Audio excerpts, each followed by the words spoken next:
Hello students, welcome to science class. So let's start from here. Physical and chemical changes. तो यहाँ से हमें आज पढ़ना है फिजिकल और केमिकल चेंजेस के बारे में. What is physical change? A physical change is a change in which appearance or form of a substance but not in its identity. मतलब फिजिकल चेंज एक ऐसा चेंज है जो कि अपीयरेंस चेंज हो जाएगा, उसका किसी भी सब्सटेंस का अपीयरेंस चेंज हो जाएगा बट उसकी आइडेंटिटी नहीं चेंज होगी. मतलब उसका केमिकल कंपोजिशन नहीं चेंज होगा.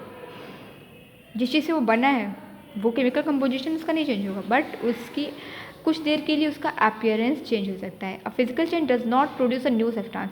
इसीलिए फिजिकल चेंज जो है वो कोई भी न्यू सब्सटेंस को प्रोड्यूस नहीं करता है. Changes in state, in the state, देखो किस में चेंजेस आ रहे हैं. स्टेट में चेंज हो सकता है. Melting, freezing, vaporisation, condensation are physical changes. देखो चेंजेस इन स्टेट जो है, जब भी मैं अभी पढ़ाई हूँ स्टेट ऑफ मैटर, जैसे कि मेल्टिंग हुआ, फ्रीजिंग हुआ, वेपोराइजेशन हुआ या फिर कंडेंसेशन हुआ, ये सब कैसे चेंजेस हैं? फिजिकल चेंजेस हैं. क्योंकि हम देख रहे थे कि फ्रीजिंग अगर हो गया है तो फ्रीजिंग के थ्रू बाद क्या, अगर हीट हम कर दें इसको तो ये मेल्ट होकर वाटर में भी कन्वर्ट हो जा रहा था. और मेल्टिंग के बाद अगर हम इसे हीट और फर्दर हीट करें फर्दर तो क्या होगा, ये इवापोरेट होकर गैस फॉर्म में भी चेंज हो जा रहा था वेपोराइजेशन के थ्रू.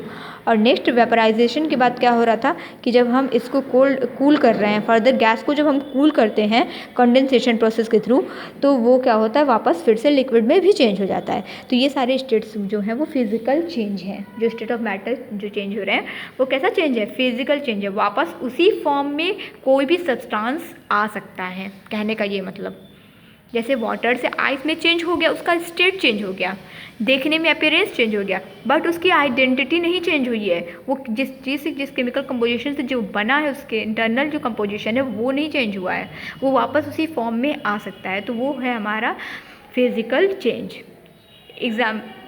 इसीलिए इसको बोला गया फिजिकल चेंज टेम्प्रोरी बोला गया है. पता है, इसमें नहीं दिया है इस पॉइंट बट ऐसे बोला गया क्योंकि ये टेम्प्रोरी चेंज है.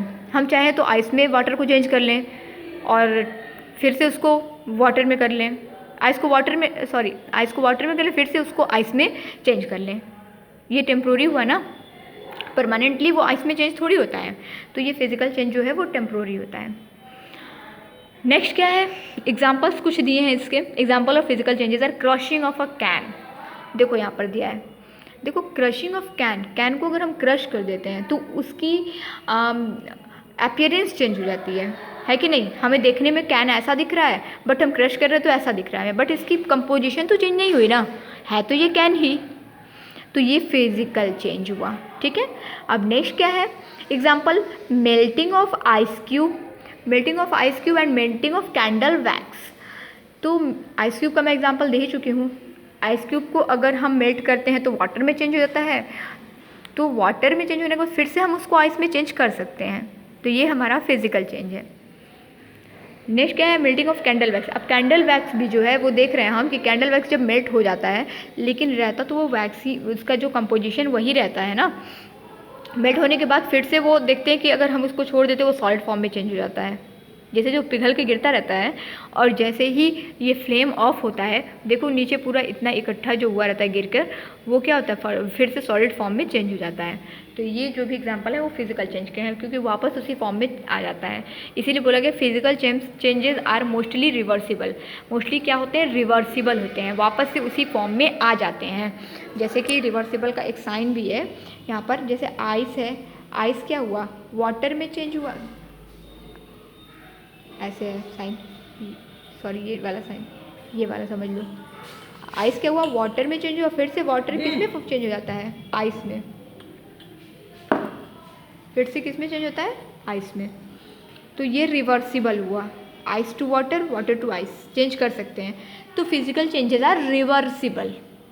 ठीक है, ये वापस उसी फॉर्म में आ सकता है. नेक्स्ट क्या है हमारा, chemical change. A chemical change is a changes in which one matter changes completely into different type of matter.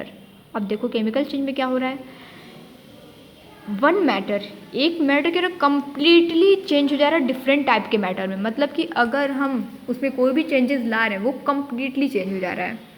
As for example burning of wood. अब देखो इसमें क्या है, वुड बर्न होके क्या बनाता है, कोयला.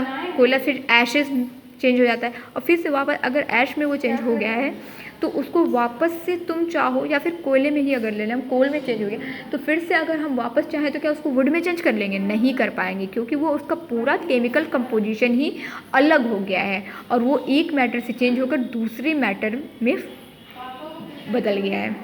तो ये हमारा है, ठीक है।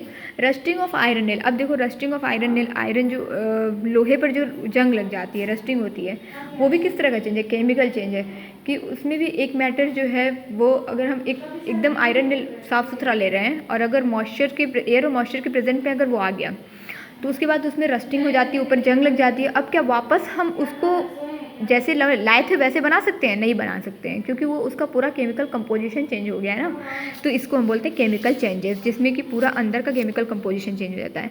A chemical change produces a new substance, इस वजह से जो केमिकल चेंज है उसमें एक न्यू सब्सटेंस प्रोड्यूस होता है। अब बर्निंग ऑफ वुड में ही देख लो, वापस वुड तो नहीं आता है ना, एक अलग तरह का न्यू सब्सटेंस कोल या फिर एशेज जो होते हैं वो उसमें चेंज हो जाता है।